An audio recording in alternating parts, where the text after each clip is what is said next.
Gálatas 2,19. Você que encontrou, diga: eu achei, pastor Jonathan. Assim está escrito na palavra de Deus: porque eu, mediante a própria lei, morri para a lei, a fim de viver para Deus. Estou crucificado com Cristo. Logo já não sou eu quem vive, mas Cristo vive em mim. E esse viver que agora tenho na carne, vivo pela fé do Filho de Deus, que me amou e a si mesmo se entregou por mim. Não anula a graça de Deus, pois se a justiça é mediante a lei, segue-se que morreu Cristo em vão. Amém? Nós estamos diante de um pensamento em Gálatas capítulo 2, que vai ser muito importante aos dias que nós estamos vivendo. Eu, antes mesmo de começar esta mensagem, disse a vocês que estamos vivendo um tempo onde esse imediatismo que eu acabei de dizer a vocês parece ter tomado forma em muitos corações. Eu digo imediatismo quando fala acerca da própria espiritualidade da humanidade. É normal você ver pessoas colocarem todo o propósito existencial sobre coisas que são supérfluas, vazias e superficiais. Em outras palavras, você vê pessoas vivendo por causa de uma rede social, por causa de seguidores. Você vê pessoas vivendo por causa da fama, do nome, do dinheiro, por causa de alianças, de amigos. Só que tudo isso passa. Eu já vi pessoas morrerem e matarem por causa de rede social. E um dia perder a rede social porque foi denunciado e foi tudo por água abaixo. Um trabalho de 10 anos jogado no lixo em menos de 1 hora. Eu já vi pessoas perderem empresas em menos de 1 semana. E trabalho de 20 anos ir para o ralo em menos de 1 semana. Eu já vi gente perder casa, perder dinheiro, perder família. E a pessoa desabar junto de tudo aquilo sobre qual ela estava construída. Porque todas estas coisas são limitadas e passageiras. São coisas que começam, mas têm fim. Eu digo mesmo que eu mesmo, e eu dou esse exemplo a vocês, não posso construir quem eu sou no meu próprio casamento, por exemplo. Certa vez, antes de casar com a minha Vaza, eu disse a ela: Vaza, eu sei que tu está casando comigo, eu estou casando contigo, mas você não pode colocar o teu propósito existencial sobre a minha vida, e nem eu posso colocar o meu sobre a tua, porque eu não sei a hora que Jesus vai me chamar para a glória.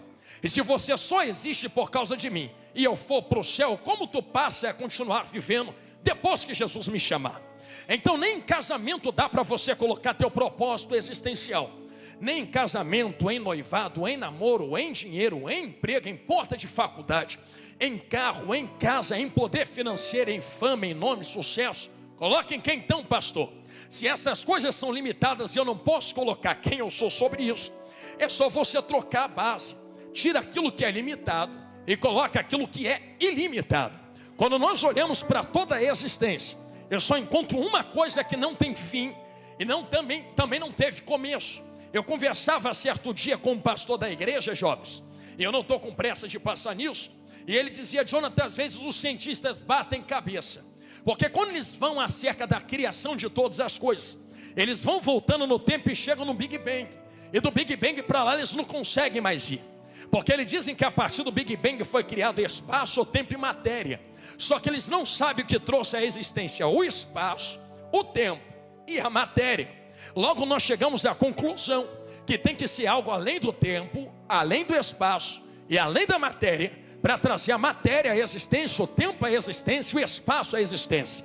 Em outras palavras, alguém que está no tempo, contido no tempo, não pode ter criado o tempo. Alguém que está limitado pelo espaço não pode ter criado o espaço. Alguém que está limitado pela matéria não pode ter criado a matéria.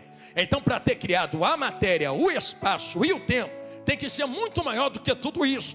E dentro da Bíblia eu só encontro um ser que é maior que o tempo, que é a matéria e que o espaço. Você quer ver como tem um que é maior do que tudo isso?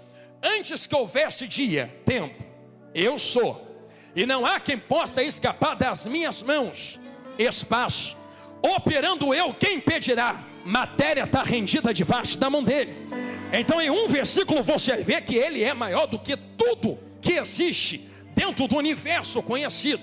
Logo nós começamos a compreender que precisa ser algo muito maior do que tudo isto para que nós possamos construir o nosso propósito existencial. Eu vim falando isso a vocês para indicar a vocês que Deus não está preso nem em espaço, nem em tempo, nem em matéria. Somente alguém que não está preso nisto pode servir de base a um propósito existencial de uma pessoa. Quem entendeu esta introdução que eu fiz, diga glória a Deus. Então sigamos. O que Paulo está perguntando em Gálatas, ou preocupado, melhor dizendo, em Gálatas, é com o que está habitando do lado de dentro de um ser humano. Quando nós começamos a dissecar a palavra, eu aprendi na igreja aí, me suporta só um pouco, eu vou começar a botar lenha agora. Eu aprendi na igreja que a melhor maneira de nós absorvermos o máximo que um versículo pode dar a nós é teologicamente fazer pergunta a ele.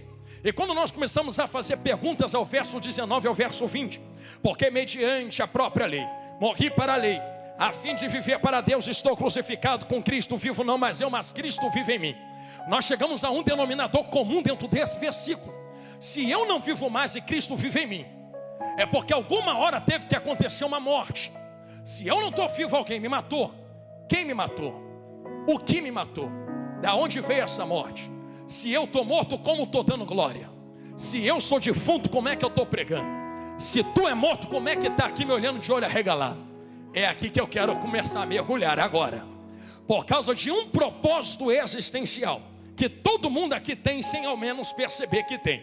Quando nós começamos a perceber que todos nós podemos fazer perguntas a esse verso, se eu estou morto, como estou dando glória aqui? Precisamos dar uma volta fora desse texto para poder responder a estas perguntas fatídicas que estão diante de nós agora. E eu quero lhe convidar a mergulhar comigo dentro da palavra de Deus. Nós olhamos para dentro da palavra e encontramos uma resposta à pergunta que eu coloquei diante de vós. Lá em Jardim do Éden, em Gênesis capítulo 1, capítulo 2 e capítulo 3, formou Deus o homem do pó da terra, soprou fôlego nas narinas, o homem se tornou alma vivente. Preciso passar por isso, me aguente. Então, quando a Bíblia diz formou Deus o homem do pó da terra, a Bíblia está dizendo exatamente isso. Formou Deus o homem de algo que tem data de validade e apodrece: carne, pele, osso, unha, cabelo, olho, nariz, orelha. É por isso que tem gente lá fora que lê a palavra sem o Espírito Santo e fica dizendo: vocês são tudo bobo, fica acreditando nestas coisas.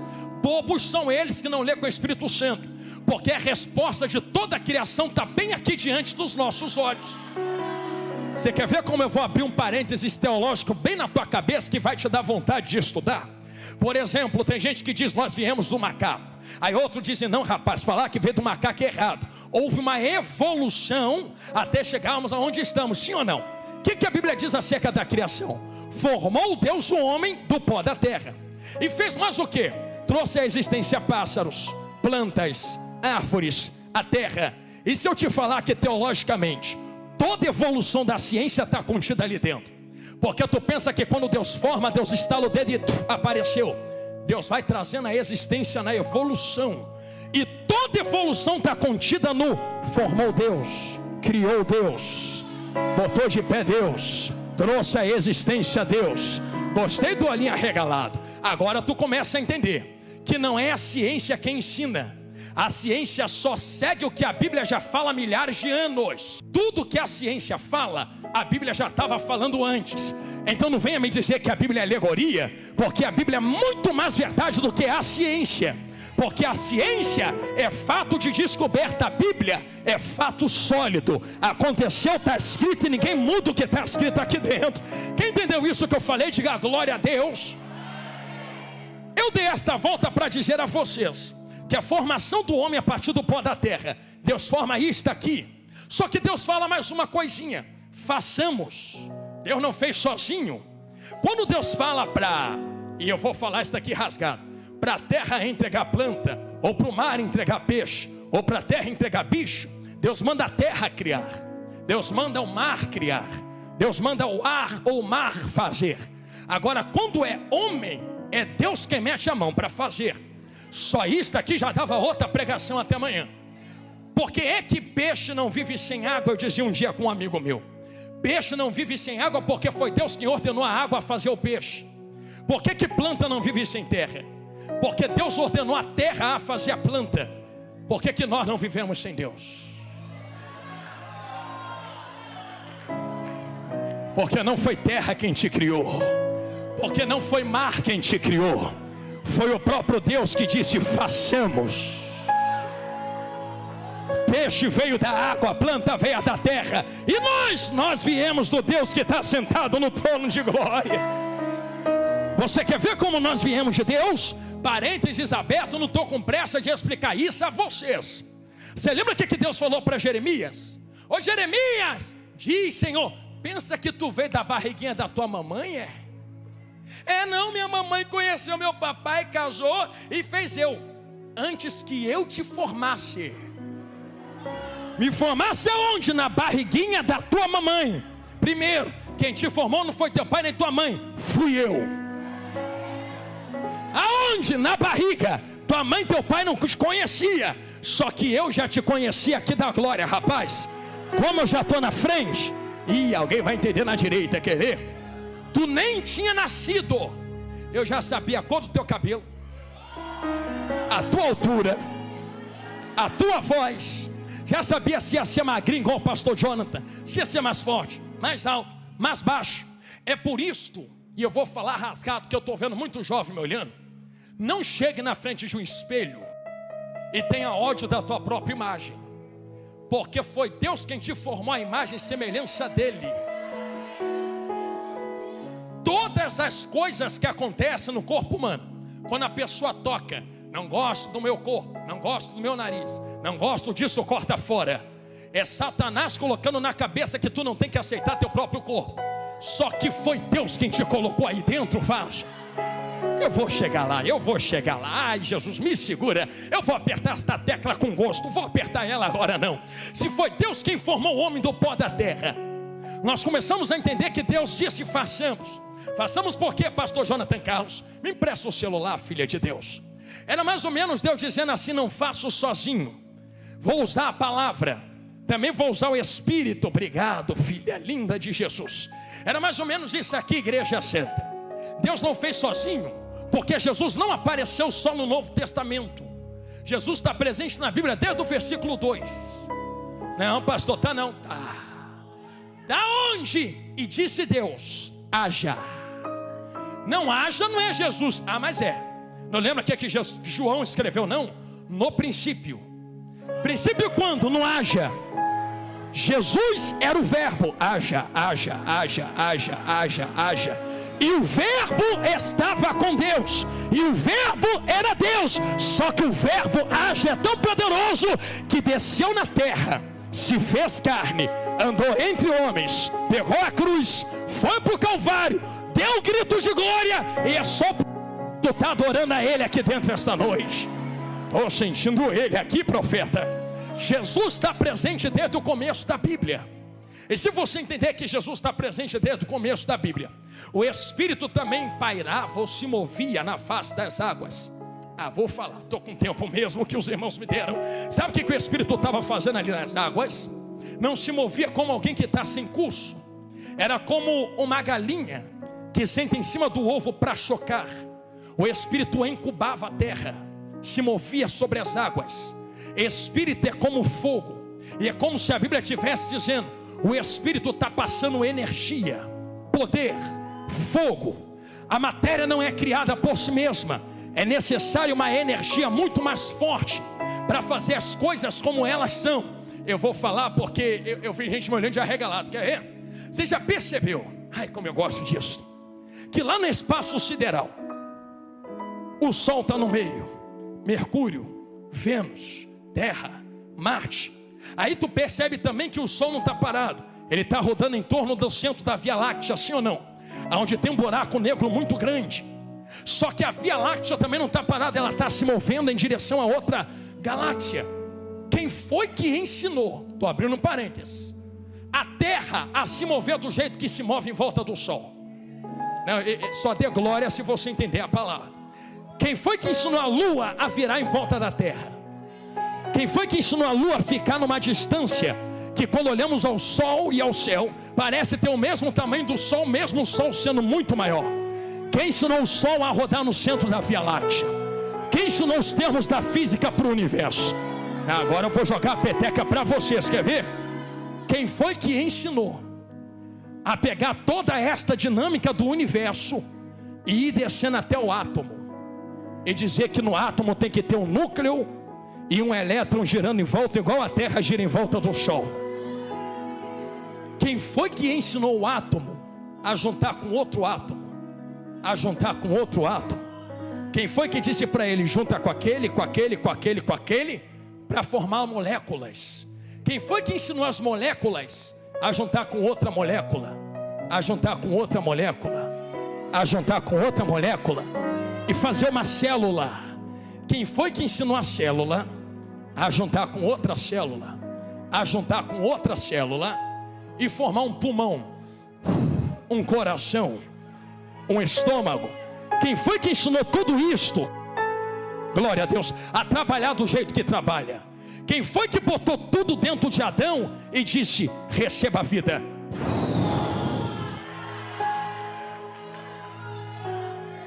O formar corpo, e eu não estou preocupado de arrancar teu glória, quero que tu entenda. Formar corpo é uma coisa, dar vida à matéria é outra coisa. Cheguei aonde queria, vou começar a voltar para dentro de Gálatas agora. Por quê, pastor? Porque eu não sou só uma coisa. Soprou Deus fôlego na narina do homem, o homem se tornou alma vivente, sim ou não? Então tem três coisas: tem carne, tem fôlego e tem alma. O que está pregando para tu aqui não é meu fôlego, o que está cansado não é meu corpo, é minha alma. Olha aqui no meu olhão. Sabe por que eu não tenho vergonha de te olhar bem dentro do olho assim, ó? Porque tem gente que fica, eu tenho vergonha de te olhar no olho. Não precisa ter, porque não é no teu olho que está me olhando. Ah, por que tem que ter vergonha? Glória a Deus. Não precisa ter vergonha nem de dar glória para Deus, porque não é a tua boca que está dando glória. Tem uma alma aí dentro usando tua boca e teu olho. Entenderam lá na galeria? Eu falava isso outro dia, vou repetir aqui de novo. Onde eu disse assim, num grande congresso: deixa o povo de Deus marchar, pular, dançar dentro da igreja. Porque tem gente que diz que está pulando na carne, pula mesmo. Aí alguém disse, não varão, aí é pecado, né? Não, porque minha alma não sai da carne para pular. Ela tem que usar a carne para marchar. O que importa é de onde o pulo está vindo. Se vem pela palavra, deixa. Quem é tu para tocar? É por isso que eu não gosto muito aonde só tem tambor, mas não tem palavra. Que fogo é esse que acende, que tem muito músico, muito barulho, perdão, mas não tem palavra? Porque a Bíblia diz que a palavra também lança labareda de fogo. Mas eu vou chegar nesse assunto aqui dentro em breve, glória a Deus. Se eu sou 3 em 1, só vai comendo Bíblia. Então logo tem alma, corpo e espírito. O meu corpo funciona sem minha alma e sem espírito, sim ou não? Se Deus cantar minha senha, minha alma vai embora, o fôlego volta para ele, meu corpo cai duro no chão. Então esta carne não funciona sem a alma. Estou chegando, tu não está percebendo. Ó, é minha alma quem está movendo a mão, movendo o pé. É minha alma quem está usando a boca. Se isto aqui não funciona sem a alma, então não é a carne quem manda na alma, é a alma quem manda na carne. Estou chegando, pastora. Deus pega esse ser que bota uma alma dentro para comandar a matéria e diz assim: tu tem algo celestial para comandar a matéria, vai para o jardim. Se Deus está em todos os lugares ao mesmo tempo, sabe aonde está todas as coisas. Se sabe aonde está tudo, como é que está perdendo Adão dentro do jardim do Éden? Aonde tu está, rapaz, não estou te achando.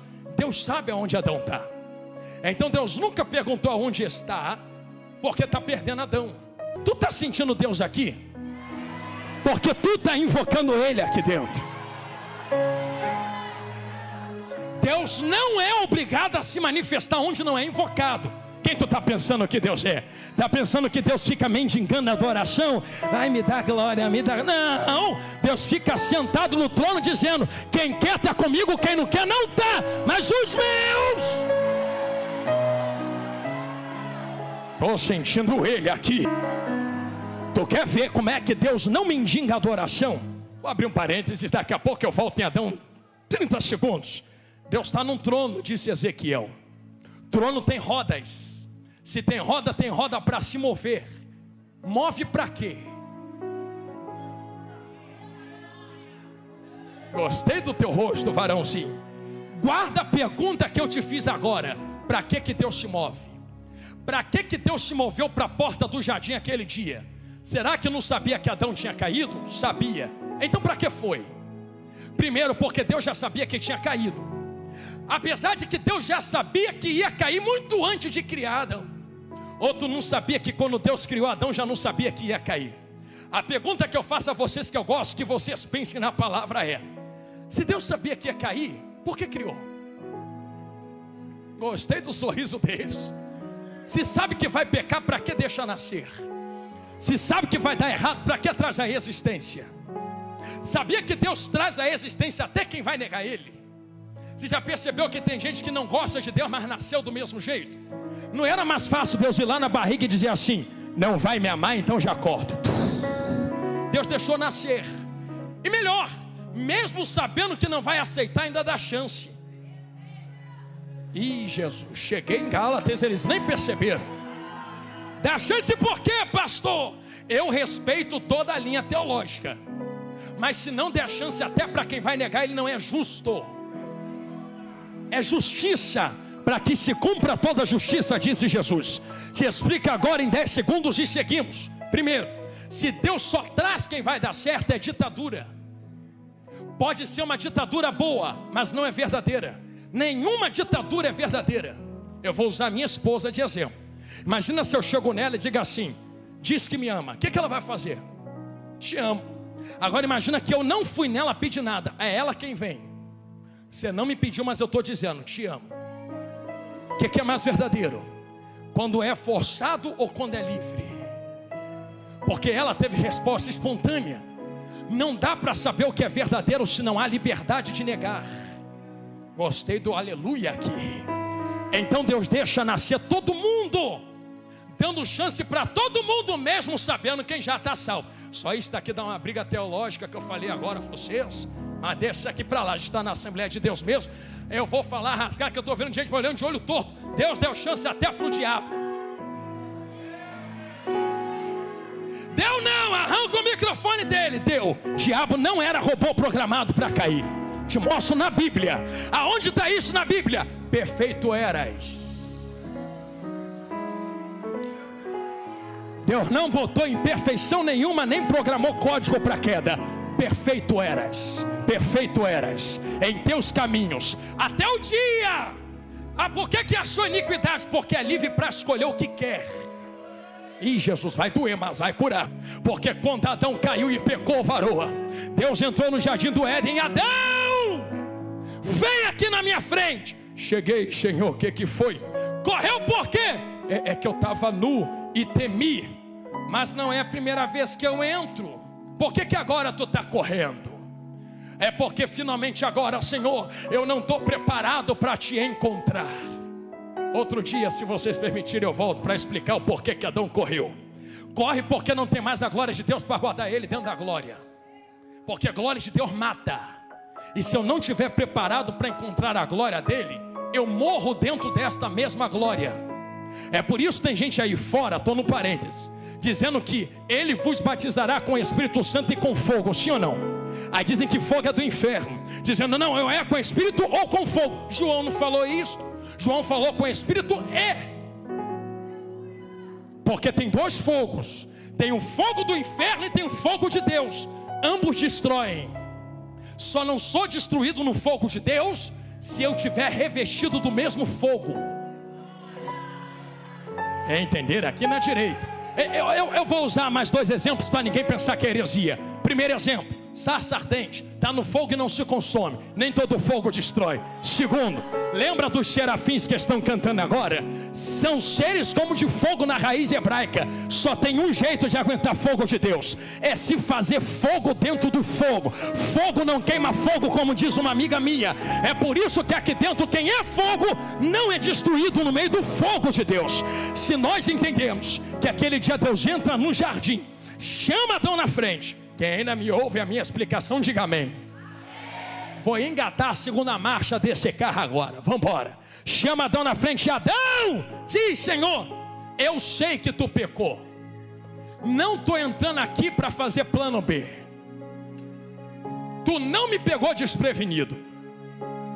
Ele é o cordeiro que está preparado desde antes da fundação do mundo. Antes de eu fazer a terra, eu já estava vendo tu cair. Antes de eu criar o mundo, eu já estava vendo tu aqui em Itapira. Eu já estava dizendo, vão precisar de um cordeiro. Então antes de eu criar eles, eu já preparo o cordeiro, o cordeiro, o cordeiro, o cordeiro, o cordeiro, o cordeiro. Deus aponta o dedo, comecei, aponta o dedo no narigão de Adão e diz: Adão, vou te vestir da semente da mulher. Não se preocupa, vai nascer um que esmaga a cabeça da serpente. Se preocupa não, Adão.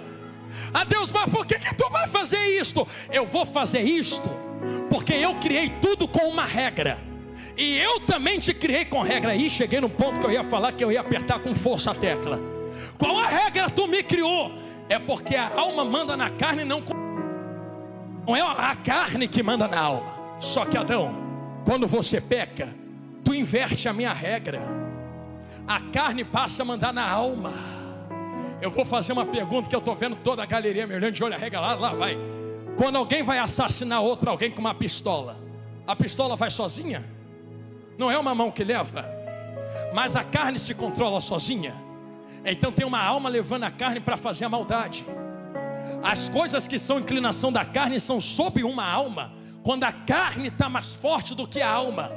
Olha que bem dentro do meu olhão, estou começando em Gálatas agora e entrando no cerne desta mensagem. Pastor, tu está dizendo o quê? Eu estou dizendo que há uma guerra dentro de cada um de nós, para a alma comandar a carne e carne comandar a alma. As duas estão guerreando e pelejando todo dia para ver quem tem mais força. Só que tem um segredo que Deus deu. Dentro do jardim do Éden, Deus falou: Satanás, serpente, víbora ruim, cão do inferno, do pó da terra te alimentarás.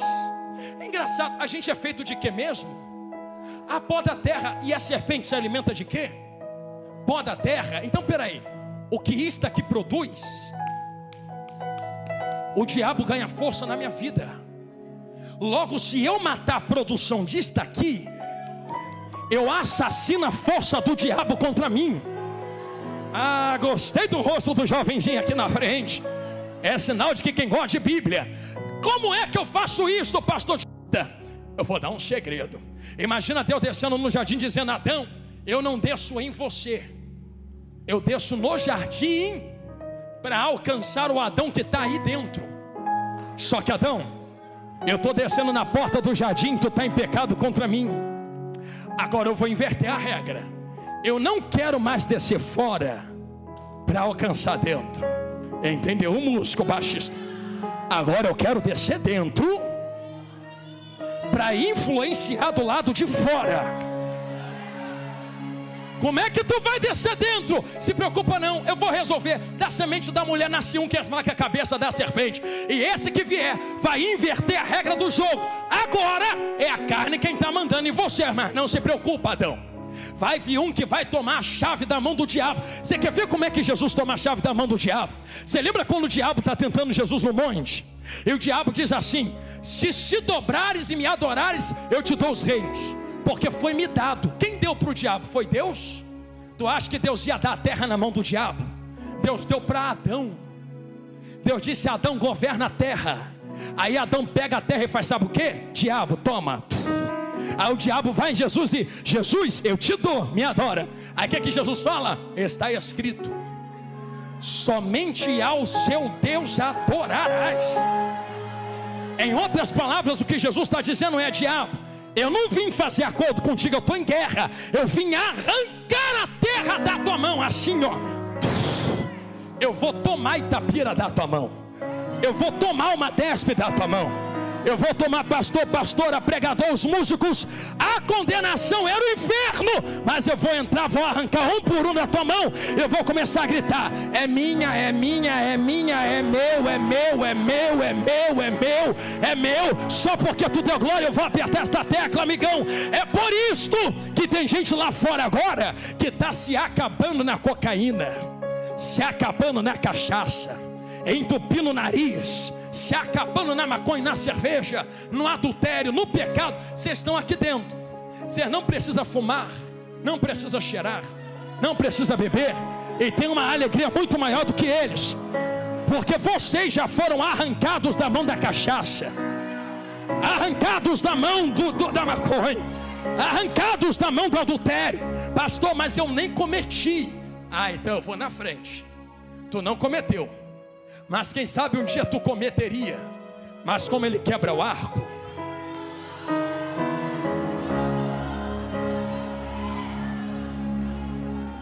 antes de você botar aquele cigarro de maconha na boca, antes de você meter a mão naquele copo de cachaça, uísque e cerveja, antes de você entupir teu nariz de cocaína, antes de você desistir do evangelho e sair da igreja, ele chegou na frente dizendo: eu quebro o arco, eu corto a lança, queimo o carro no fogo. Tu é minha, eu não vou largar a mão da tua. Eu estou sentindo Jesus aqui. Varão de mistério. Se preocupa não, estou olhando o relógio. Cheguei no Novo Testamento. Um dia aparece um varão galileu andando assim na terra. Só vem comigo, vai comendo Bíblia. João Batista está batizando. Vai você, volta a cabeça, batiza mais um. Ele para o culto e diz: 15 minutos eu termino. Ele para o culto e diz: eu vos batizo com água, mas para tudo, porque ali está vindo o Cordeiro que tira o pecado do mundo. Jesus entra nas águas, é batizado, sai da água, o Espírito pega, leva ele para dentro do deserto. Primeira tentação, foco nela, e a gente chega em Gálatas. 40 dias de luta, até que sente fome, Satanás se apresenta. Olha bem dentro dos meus olhões. Está com fome, Jesus? Tô. Pega a pedra, transforma em pão. Ninguém está vendo, ninguém está aqui. Pastor Sidney não está vendo, líder falava não está vendo, pregador não está vendo. Transforma e mata logo o desejo da tua carne, porque fome é carne gritando para ser saciada.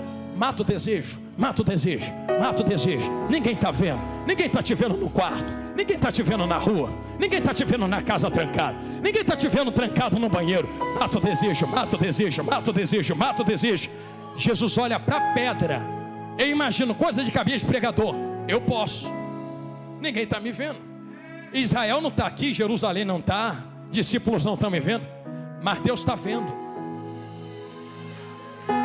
Diabo, se eu transformo pedra em pão e mato o desejo da carne, ninguém está vendo, mas tu também está vendo. Como é que eu dou glória na igreja depois? Porque na hora que eu quiser dar glória, tu vai vir com aquela vozinha na cabeça: vai dar glória a tu? Eu sei o que tu fez no deserto. Ih, Jesus, tu eu curo. Tu vai adorar? Tu não pode, tu não merece. Ninguém merece, nem o mais santo que está aqui dentro merece.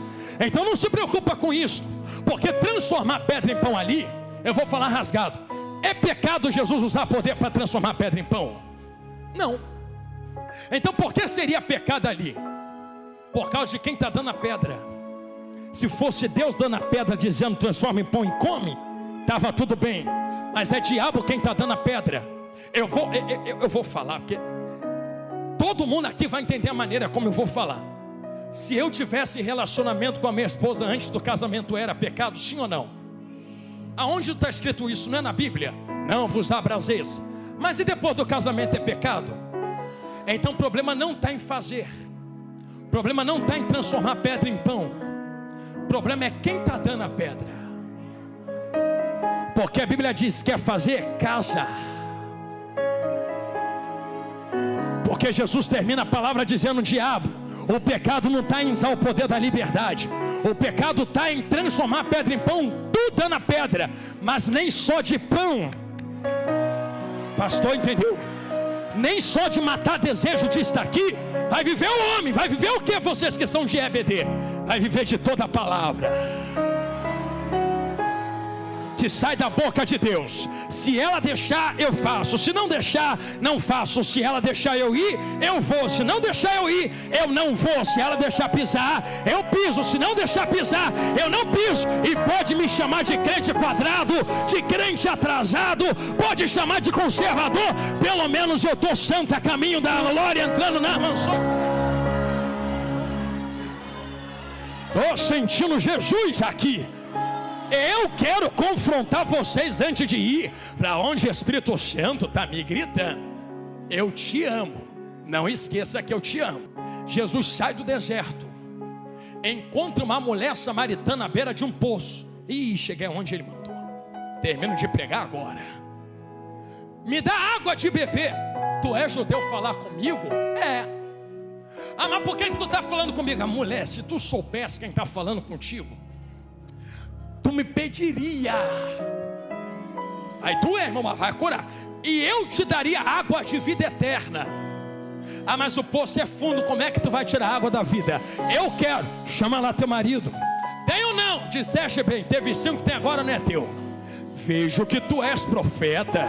E vai ligar em outro ponto que eles acham que eu esqueci. Estão dizendo que verdadeira adoração é em Jerusalém. Outros dizem que aqui é onde vai chegar o tempo que nem aqui nem lá. Porque tem um motivo para o trono ter roda. Ele entendeu. Trono não tem roda só para mostrar que tem roda. Tem roda por quê? Porque vai chegar o tempo e já é chegado. É que o Pai não levanta adorador, porque Ele não força. Quem quer dar glória dá, quem não quer fica me olhando. Mas Ele procura. Ele procura. Ele procura. Ele procura. Ele procura aqueles que o adoram em espírito e em verdade. Ai,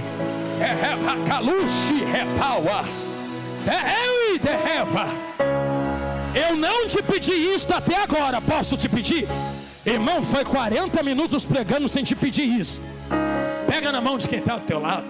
Te dei 40 minutos de palavra, me dê só esta chance. Sou pentecostal, me dá essa chance. Balança a mão de quem está do teu lado assim. Daqui a pouco eu continuo pregando. Balança a mão de quem está do teu lado assim.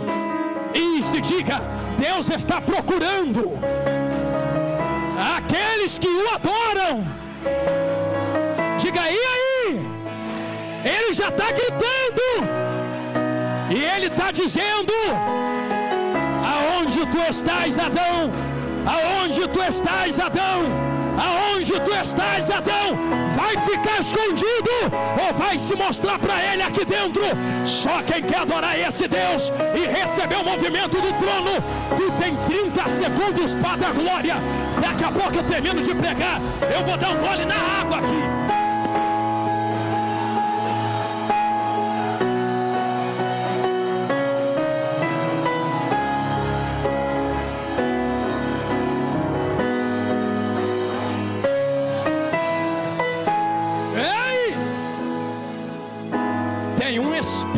De Deus, e Ele está aqui dentro, eu sinto Ele.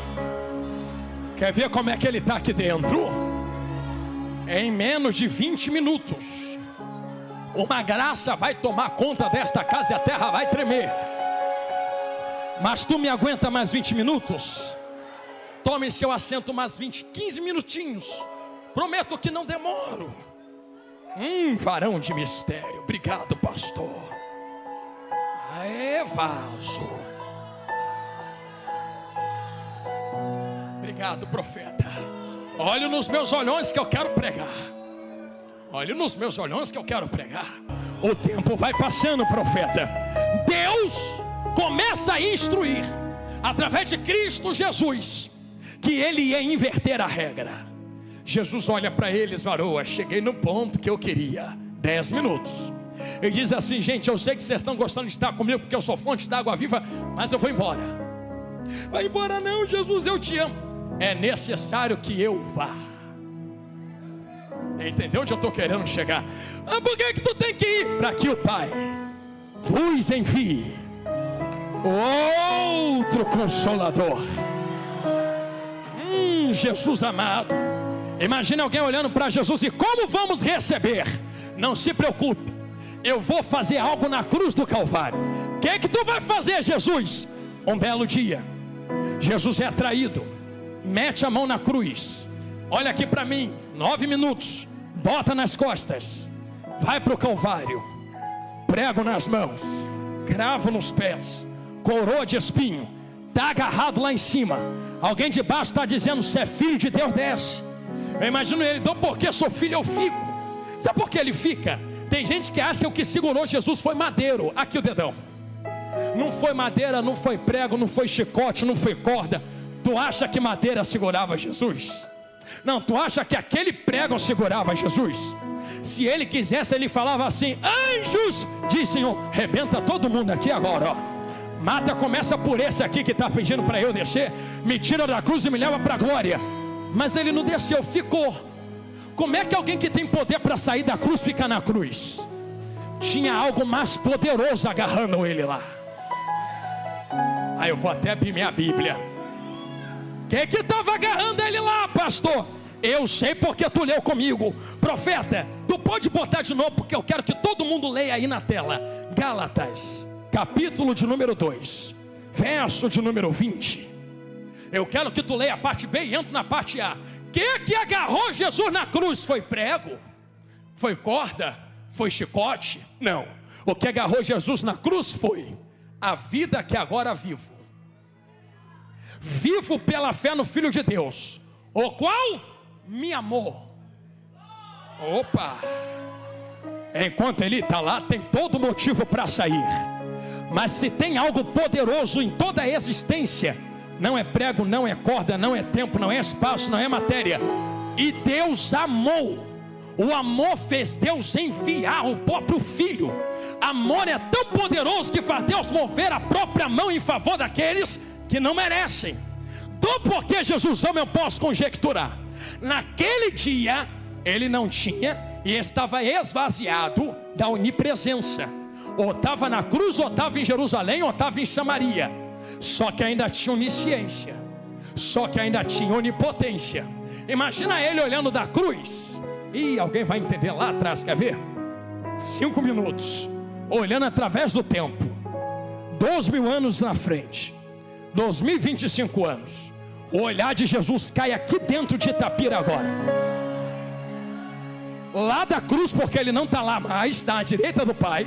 Mas 2.000 anos ele está olhando aqui para dentro agora. Alguém está no pé da cruz dizendo: desce. Aí ele levanta o olhar e vê você sentadinho aqui, bonitinho. Ele diz assim: desço não. Se eu descer, como é que ela me dá glória? Se eu descer, como é que ele adora papai? Se eu descer, ninguém vai dar glória para Deus. Eu vou ficar porque amo quem está dentro de Itapira. Deus fica lá. Só que o tempo vai passando, pastores, e acontece que chega no fatídica hora em que Jesus toma ar no pulmão e diz assim: está consumado. Quando ele grita está consumado, eu imagino o terremoto, o véu do templo se rasgando. Ele rende espírito ao Pai. Ali acontece uma coisa. Eu também vou fazer um convite a Itapira. Quem quiser vir após mim, negue-se a si mesmo, tome a sua cruz. E quem pega a cruz não vai cantando com alegria. Quem pega a cruz vai dizendo: eu vou morrer, cheguei, eu vou morrer, cheguei lá, eu vou morrer. Eu vou ficar repetindo até tu entender. Eu não estou indo para a cruz para viver, eu estou indo para a cruz para morrer. Vai morrer por quê? Porque vivo não mais eu. Porque vivo não mais eu. Porque vivo não mais. Se não vive mais, como é que está dando glória aqui dentro? É porque quando eu levantei a mão para ele e disse: não quero mais viver, outro varão entrou dentro de mim. E agora é ele quem vive na minha boca, é ele quem vive na minha mão, é ele quem vive nas minhas pernas. Levanta a mão e não abaixa agora. Eu estou sentindo ele aqui entre nós. Eu lhe convido a fazer o que o céu está fazendo agora. O que o céu está fazendo, pastor? Vamos fazer o que o céu está fazendo agora. Um dia, terminei, 10 segundos, a trombeta vai tocar. Só sobe quem tem o Espírito. Quando vocês chegarem lá, vocês vão ver que diante do trono tem 24 anciãos jogando coroa e adorando. Só que também tem serafins, e eles estão andando, voando, e eles estão cantando. Sabe por quê? Que esses jovens aqui estão fazendo tanto barulho dentro da igreja. E tem gente que não gosta de barulho. Eu não gosto de barulho não, então não vai para o céu. O que mais tem no céu é barulho. Sabe qual barulho tem no céu? Qual, pastor? Santo, santo, santo, santo, santo. Vocês estão adorando desse jeito.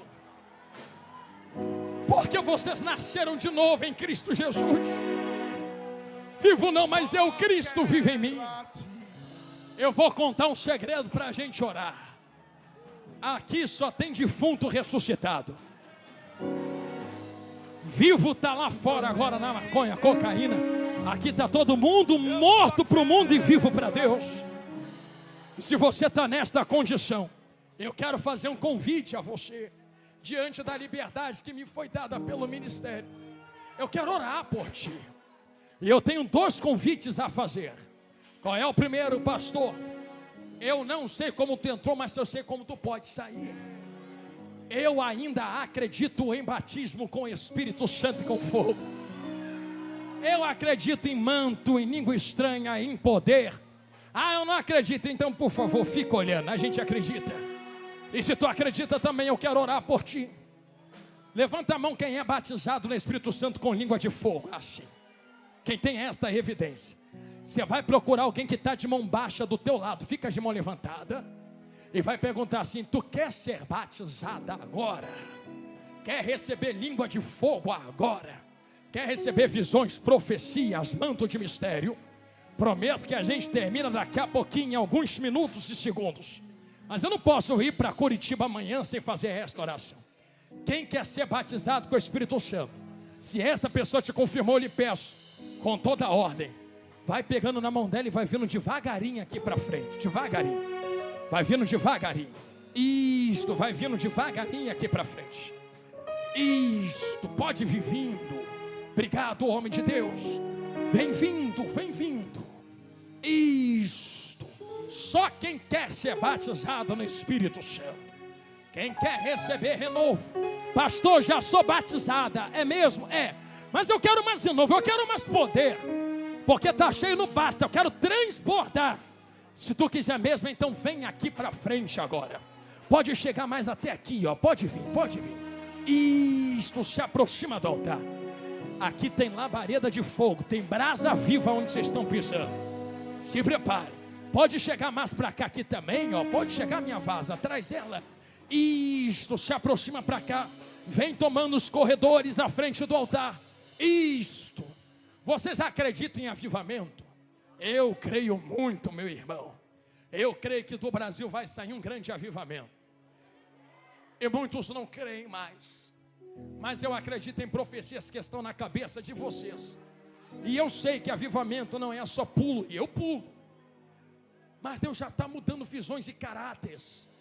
Olha quanta gente aqui querendo receber poder de Deus. Isso aqui já é fruto de um avivamento. Vocês serão incendiados para incendiar outros com essa mesma glória.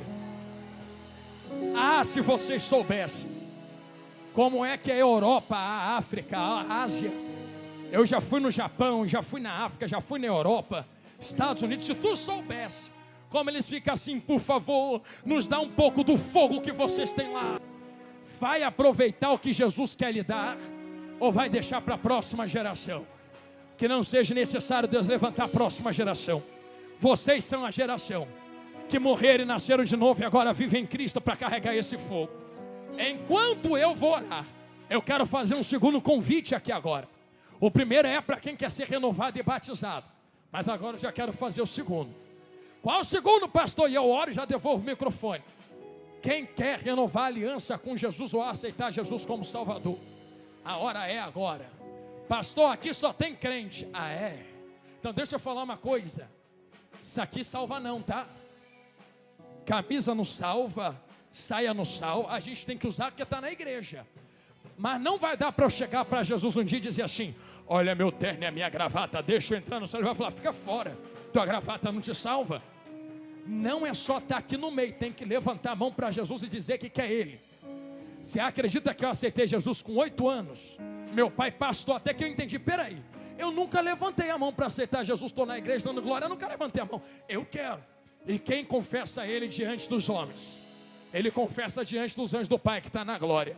Termino dizendo 2 coisas. Pastor, estou com vergonha. Vergonha de quê?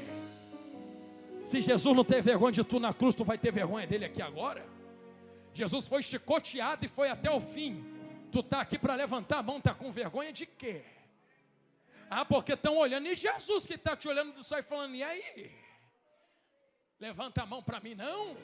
Segundo, quem sabe tu está na igreja, mas é uma dracma perdida. O que é dracma perdida, pastor? Está na casa, mas está perdida. Então para que está na casa? Quanto tempo tu não ora mais, não jejua mais, não lê mais Bíblia? Quanto tempo tu não sente mais a presença num manto de mistério desse aqui?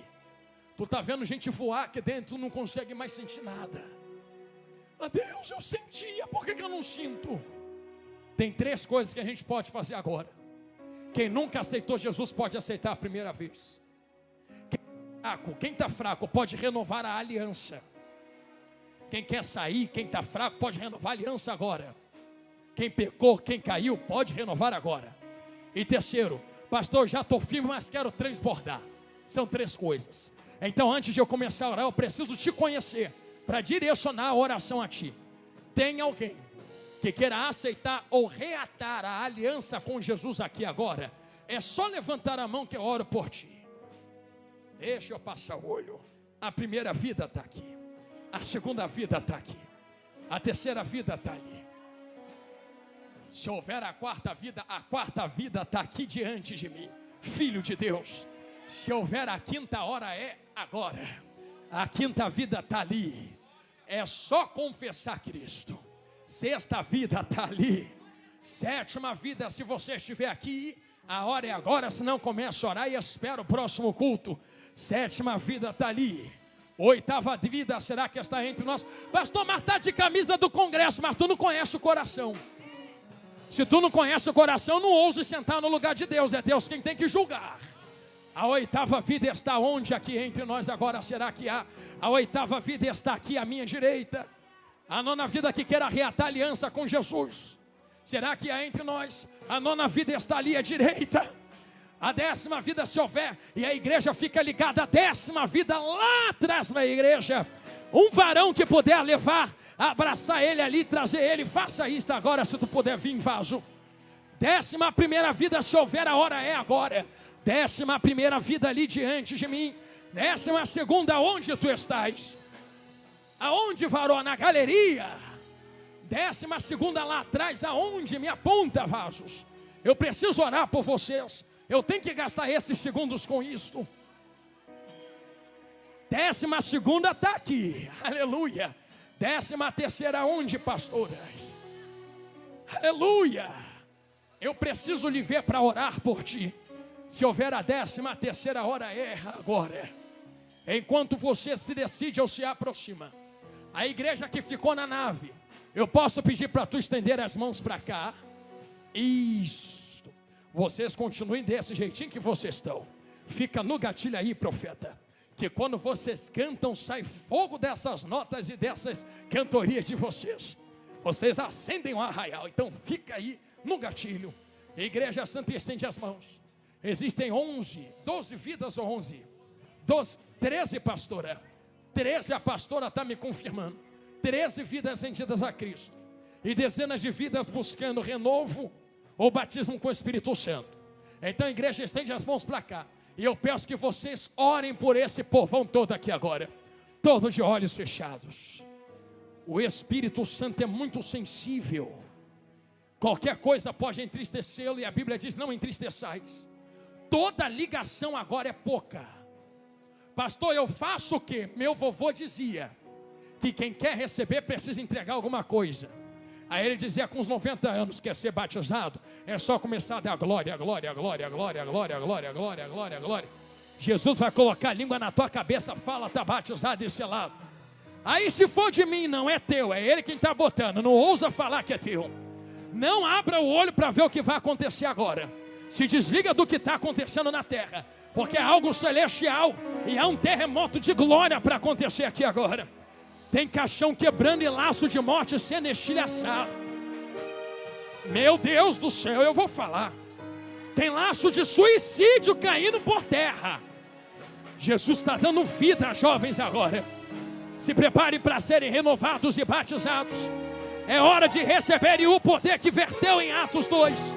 Nunca mais a tua vida será a mesma.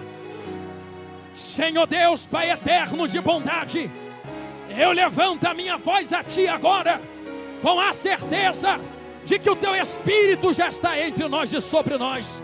Senhor, o que eu te peço agora não é chave, não é casa, não é dinheiro, não é ouro, não é prata.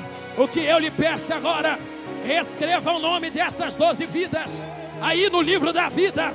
O que passou, passou, ficou para trás. A partir de hoje começa uma nova história.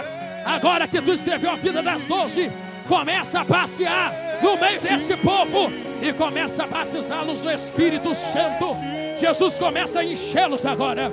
Aonde houver uma vida que queira receber poder, enche agora, enche agora, enche agora, enche agora, enche agora, enche agora, enche agora, enche agora, enche agora. Batiza, Senhor, batiza, Senhor. Não é com água, é com fogo, é com poder, é com o Espírito. Sejam batizados no Espírito Santo. Recebam o Espírito Santo. Recebam o Espírito Santo. Irmãos, quando nós olhamos para o ministério de Jesus, a passagem de Jesus aqui na terra, uma característica de Jesus se destaca de uma forma muito especial: a compaixão. Jesus se destaca pela compaixão. No Evangelho de Mateus, no capítulo 9, nós vemos que Jesus percorria as cidades e os povoados, ensinando, pregando e curando os enfermos. Só que o que mais chama a atenção de Jesus, enquanto ele passava por aquelas cidades e povoados, foi a condição espiritual das pessoas. Jesus percebeu que as pessoas estavam aflitas, desamparadas, e ele as compara a ovelhas sem pastor. O texto de Mateus capítulo 9 diz isso. Jesus compara as pessoas que estavam desesperadas a ovelhas sem pastor. Esse olhar compassivo de Jesus, esse olhar misericordioso de Jesus, ele nos revela a preocupação de Deus com o cuidado do seu povo. E o desejo de Deus de levantar uma liderança verdadeira, uma liderança que se preocupe com vidas, uma liderança que seja justa. Eu quero ler o texto com você, vai ser o primeiro texto que eu vou mencionar aqui, Mateus capítulo 9, do verso 35 ao verso 38. Se você puder, abra sua Bíblia e vamos ler juntos esse texto. Diz assim a palavra do Senhor. Eu vou ler na versão NVI, Nova Versão Internacional. Jesus ia passando por todas as cidades e povoados, ensinando nas sinagogas, pregando as boas novas do reino e curando todas as enfermidades e doenças. Olha que coisa tremenda. Jesus passando pelas cidades, pelos povoados, ensinando, pregando o evangelho, curando as pessoas. E no verso 36 diz assim: ao ver as multidões, teve compaixão delas, porque estavam aflitas e desamparadas, como ovelhas sem pastor. Então disse aos seus discípulos: a seara é grande, mas os trabalhadores são poucos. Presta atenção. A seara é grande, mas os trabalhadores são poucos. Peçam, pois, ao Senhor da seara que envie trabalhadores para a sua seara. Eu quero, antes de continuar, eu quero ler essa mesma passagem na Bíblia, a Mensagem. Se você ainda não tem essa Bíblia, Eu recomendo essa Bíblia. Eu não ganho nada com a venda dela, mas ela é uma Bíblia muito interessante que traz uma linguagem mais atual, uma linguagem que é fácil você aplicar no seu dia a dia. Porque às vezes a Bíblia traz umas palavras tão cultas, não é? Tão rebuscadas, e a gente fica assim, sem saber como aplicar aquilo na nossa vida. A gente acha bonito, a gente admira, mas aí a gente pensa assim, mas e o que eu faço com isso? E a Bíblia, a mensagem, ela traz essas palavras de fácil entendimento. Então essa mesma passagem que eu li na Bíblia, a mensagem, está assim, ó. Depois disso, Jesus passou por todas as cidades e vilas da região. Ele ensinava nas sinagogas, onde o povo costumava se reunir, apresentando as notícias do reino, curando os corpos doentes e restaurando vidas marcadas pelo sofrimento. Olha aqui que interessante. Na versão passada, diz, curando todas as enfermidades e doenças. Aqui já fala assim, restaurando vidas marcadas pelo sofrimento. Continuando. Ver as multidões diante de si lhe fazia doer o coração. Onde dizia, Jesus teve compaixão, aqui nessa versão diz que o coração dele doeu quando ele viu aquelas pessoas sofrendo. E aí o texto diz assim, o povo estava confuso e sem rumo. Eram como ovelhas sem pastor. E aí, as palavras de Jesus aqui na Bíblia, a mensagem, estão assim, olha, que grande colheita temos aqui, disse aos discípulos, mas tão poucos trabalhadores. Jesus disse para os discípulos, nós temos uma grande colheita aqui. Vejam quantas pessoas estão sofrendo, quantas pessoas precisam ser cuidadas, precisam ser amadas. Irmãos, quando eu acordo pela manhã e abro a mensagem do Minuto com Deus, que é postada às 5 da manhã, eu não acordo às 5 da manhã para postar a mensagem, tá? Eu gravo antes e programo ela para ser postada. Eu não tenho o hábito de acordar às 5 da manhã.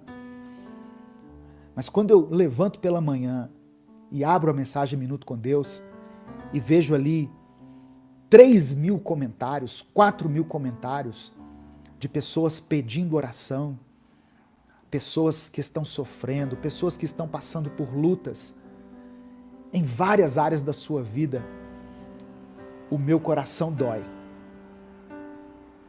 E eu olho para aquilo e penso, meu Deus, quantas pessoas estão sofrendo. E foi isso que Deus falou ao meu coração hoje. São ovelhas sem pastor. São ovelhas que ainda não descobriram que tem um pastor que cuida delas. E aqui eu não estou falando do pastor da igreja. Eu sou pastor. Eu fui consagrado a pastor, ungido a pastor. Eu fiz seminário, o ministério do qual eu fazia parte achou que eu tinha uma vocação pastoral e me separou para ser pastor. Mas aqui, eu creio que o texto não está dizendo de uma pessoa específica que tenha o título de pastor. Jesus, ele diz para os discípulos, nós temos uma grande colheita. A seara é grande, mas os trabalhadores são poucos. Jesus não fala, os pastores são poucos. Os trabalhadores são poucos. Sabe por quê? Porque independente do título que você tiver, você pode cuidar de alguém. Você pode dedicar parte do seu tempo para evangelizar, para ministrar uma palavra de cura, para liberar uma palavra de bênção sobre a vida de alguém, para ensinar. Ah, mas eu não tenho título de pastor, eu não sou bispo, eu não sou apóstolo, eu não sou nada.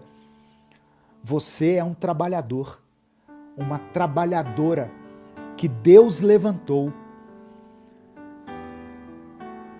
Eu não sei há quanto tempo você acompanha o Minuto com Deus, mas eu sei que você já aprendeu bastante aqui. E aquilo que você aprendeu aqui, aquilo que tem sido bênção para a sua vida, pode ser bênção na vida de outra pessoa, sabia? Então, eu glorifico a Deus pelas pessoas que ouvem as mensagens que são postadas aqui e, além de ouvir essas mensagens, elas compartilham com outras pessoas. Isso é maravilhoso, irmãos. É Deus levantando trabalhadores, porque às vezes a gente não vai saber o que dizer, não é verdade? Eu queria tanto ajudar aquela pessoa, mas eu não sei o que dizer para ela. Manda um minuto com Deus para ela e deixe que o Espírito Santo faça o resto. Nós temos que entender que o poder de transformar as pessoas é do Espírito Santo, através da palavra de Deus. Se o Espírito Santo falou com você através dessa palavra, dê o like no vídeo, se inscreva no canal e ative as notificações. Quer assistir a mensagem completa? Clique aqui no link que está na descrição do vídeo. Que Deus abençoe a sua vida em nome de Jesus. Eu quero que essa palavra motive você a louvar mais a Deus, a entoar louvores a Deus, a adorar a Deus. Não espere o domingo na sua igreja para você louvar a Deus.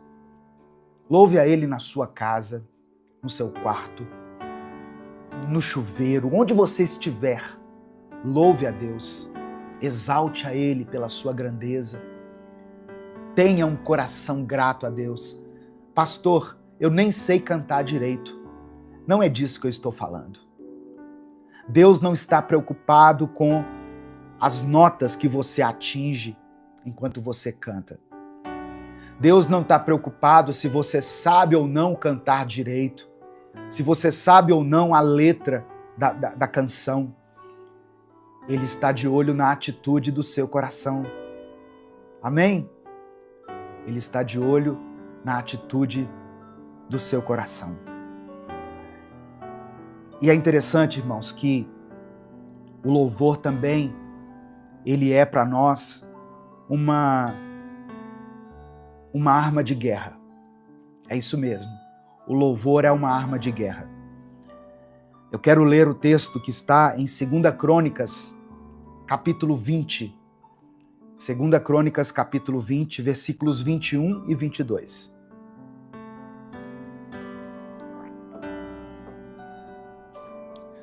Diz assim: depois de se aconselhar com o povo, Josafá designou os que deveriam cantar ao Senhor. Israel estava aqui no meio de uma batalha, cercados pelos inimigos. O rei Josafá, depois de orar, de jejuar, de se aconselhar com as pessoas, ele chamou para a guerra o grupo de louvor. Ele chamou cantores, tocadores, e o texto diz que, vestidos de ornamentos sagrados e marchando à frente do exército, deveriam louvar a Deus, dizendo: deem graças ao Senhor, porque a sua misericórdia dura para sempre. No momento em que, verso 22, no momento em que eles começaram a cantar e a dar louvores, o Senhor pôs emboscadas contra os filhos de Amon e de Moabe, os amonitas e os moabitas, e os do monte Seir, que vieram contra Judá. e foram derrotados. Israel cercado pelos inimigos, o rei Josafá pediu a Deus uma orientação. Deus disse para ele: se posicione, vá para a batalha, mas à frente do exército, coloque pessoas que entoem cânticos, que louvem a mim. E foi isso que Josafá fez. Ele colocou na frente do exército pessoas louvando a Deus. E sabe o que aconteceu? Os inimigos, os exércitos inimigos, que eram 3, eles lutaram entre si. Eles se derrotaram. Israel venceu essa batalha sem ter que lutar. Qual a arma que Israel usou? O louvor. E o que eles cantaram? Deem graças ao Senhor, porque Ele é bom e a sua misericórdia dura para sempre. Em outra versão está escrito assim. Tem um teólogo chamado Matthew Henry que disse o seguinte: o louvor prepara o caminho para Deus agir.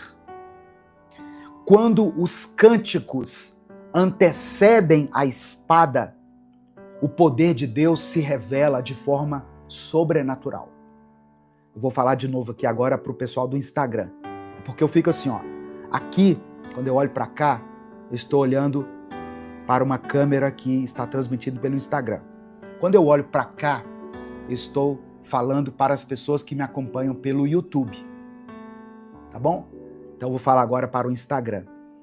O louvor prepara o caminho para Deus agir.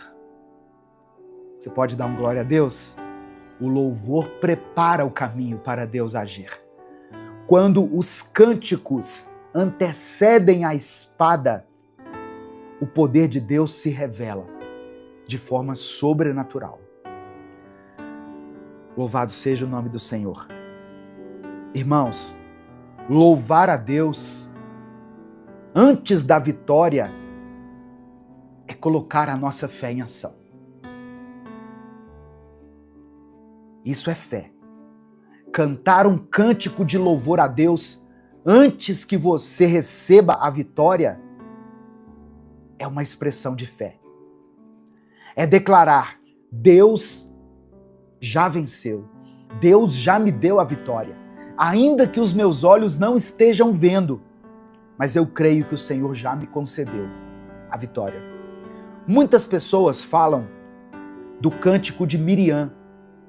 Lembra que Miriam cantou depois que Moisés abriu o mar, né? Depois que Deus abriu o mar através de Moisés e eles passaram em terra firme, do outro lado Miriam cantou.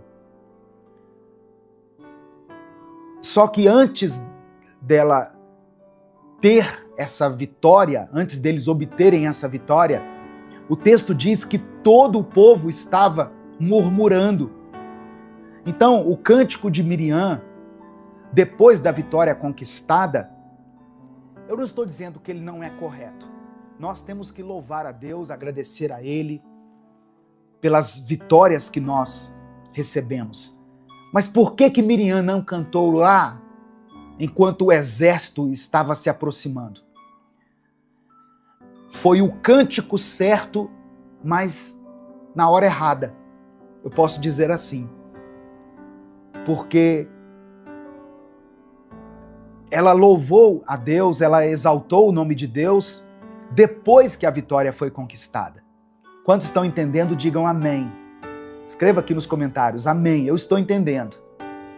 Então, louvar a Deus antes da vitória é fé. Isso se chama fé. É você declarar: Deus já me concedeu a vitória. Se o Espírito Santo falou com você através dessa palavra, dê o like no vídeo, se inscreva no canal e ative as notificações. Quer assistir a mensagem completa? Clique aqui no link que está na descrição do vídeo. Que Deus abençoe a sua vida em nome de Jesus.